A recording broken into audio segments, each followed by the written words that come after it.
So students, we are going to start with the role of the movable joints and skeletal muscles in human locomotion. And in this we see that the locomotion of the human being is accomplished with the help of three kinds of tissues. What are those?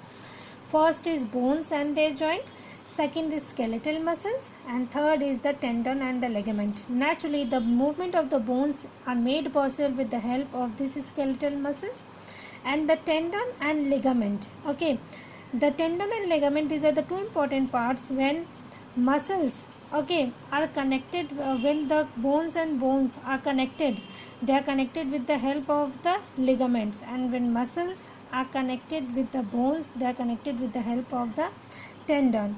Okay, next what we are going to see what are bones. So bones are made up of cells, and the cells are called as osteoblasts, and these osteoblasts have high concentration of calcium. That is why the bone cells are very strong, and apart from that it contains many mineral salts. So bones form the endoskeleton. Since it is inside our body, it forms what? It forms the endoskeleton. Next we are going to see the joints. What are joints? It is written here, these are the junctional point where two or more bone joints. So in this picture you can see here, these are the two bones, they are joining at a point. So this junctional point where the bones meet, they are called as joints. Basically the joints are classified into three types. The first type of joint, it is called as immovable joint. Okay, the second type of joint, immovable, means the bones will not at all move. The second, it is called semi-movable joint, that bones will move partially. And movable joints, it means the bones can easily rotate around the axis. So immovable joint, what is it in here? Where the joints are firmly joined. So the joints are firmly joined together. Example, the joints of the skull bones. So if you all can see here, this is the skeleton of the human being. In the brain, the bones are tightly joined and there is no movement at all. So the skull bones are called as immovable joint. Then we have the semi-movable joint. Semi-movable joint, it is present basically in the vertebra. If you all can see, in the vertebra and in the head region. Okay, so naturally the head is connected with the cervical, that is with the vertebra. Partially there also the movement takes place. So let us see what is written here, then we'll go into the diagram. Okay, semi-movable joint, where the joints allows little flexibility. It means you can move your bones. Okay, little flexibility is possible. Example, the joint between the adjacent vertebra of the vertebral column. As I told you, so this is the vertebra. If you all see here, the vertebra runs just from the base of the brain and throughout the length. Okay, it ends up to here. So if you all can see here, that is in the coccyx part. So this part here, the between the vertebra little gap is present, and this allows the partial movement of the joints. Okay, next we are going to see what movable joints are. The synovial joints. So what is it? Movable joints are also called as synovial joints. Let us see why. So where the joints allow free movement, it means where the joints are allowed to move freely, okay, in different direction, and there is a cavity known as synovial cavity. So the bones, if you all can see here, the bones are lodged, or the bones, one bone is fixed into the other bone.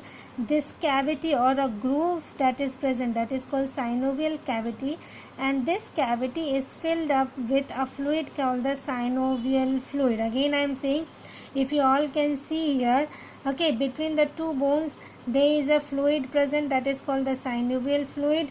The cavity which is present, that is called the synovial cavity. Okay, next you all can see here, the whole cavity is lined by the synovial membrane, and this cavity which is present, it is lined by a membrane, that is called the synovial membrane. Okay, and the bones are interconnected by ligaments. So between these are the two bones, and these two bones are interconnected by ligament. Always keep in mind, class, I can give you a formula. If you all remember, how you will BLB.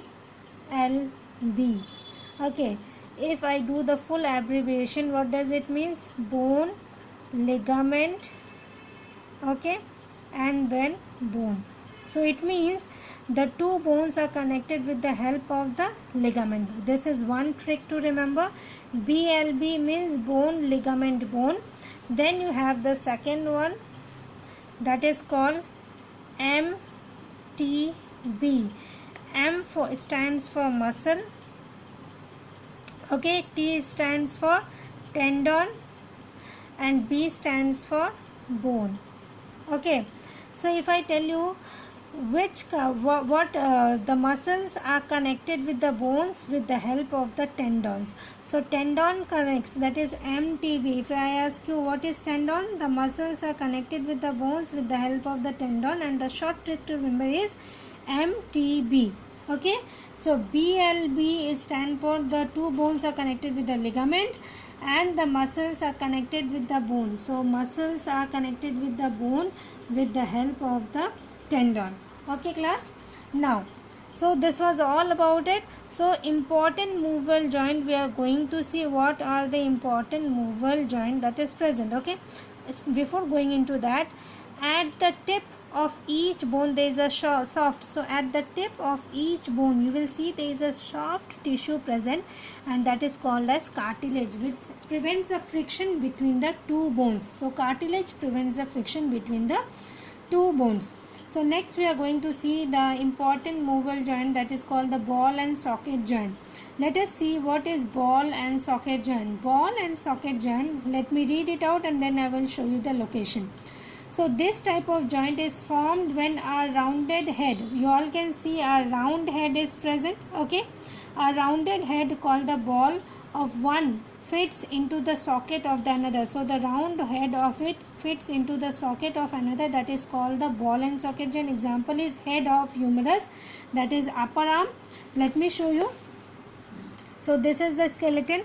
This, okay, this shoulder joint. Okay, so ball and socket, it is present in this region, that is it is present in the shoulder joint, and the ball joint of this bone, it is called humerus, the long bone. Okay, it is called the humerus, where the tricep and the bicep muscles are present. It fits into the shoulder, that is into the socket. So this, it is called the ball and socket joint. Okay, next joint we are going to see. Next it is said that into the, okay, and humerus of fits into the glenoid cavity, okay, of the pectoral girdle. So the shoulder joint where it is fits into, it is called the pectoral girdle. Okay, next we are going to see commonly called as shoulder joint and head of the femur. So I told you the longest bone of our body is this thigh bone and the head of this thigh bone. Okay, if you all can see here, if I can show you clearly, the head of this thigh bone, it fits into the socket here. Okay, what it is called? It is called the femur bone, and it fits into where? It fits into the socket, and this socket, it is called acetabulum. Okay, so it is written here that that is, it is written as commonly called the shoulder joint and head of the femur, that is the upper leg or the thigh bone. So the head of this thigh bone, it fits into this socket, that is called acetabulum, and it fits into the acetabulum cavity of the pelvic girdle. So pectoral girdle is present in the shoulder, pelvic girdle it is present in the thigh region, where the head of the femur fits into the acetabulum, that is called the pelvic girdle. Okay, that is the hip joint, and this joint, this is called the hip joint and this is called the shoulder joint. Okay, so and this allows the 360-degree movement. So you all can see a baller throwing the ball, it can easily, you all can rotate your hand in 360-degree. Okay, next you have the hinge joint. In this joint the bones move like the hinge. It means you can move your, like as you can open the door in one direction, here also you can move your hand in one direction. You cannot rotate it in 360-degree. Here the movement is possible in 180-degree. So where it is present? So it is present again in the hand between the upper and the lower arm. You all can see here, this is called what? This is called the elbow joint. So the hinge joint is present in the elbow joint and in the knee joint. Okay, So here in the elbow and the knee we can see the hinge joint. So and here the movement in the knee and the femur, here the movement is possible at 180 degree. So this was all about the movable joint class. We'll do the other part in the next class. Thank you.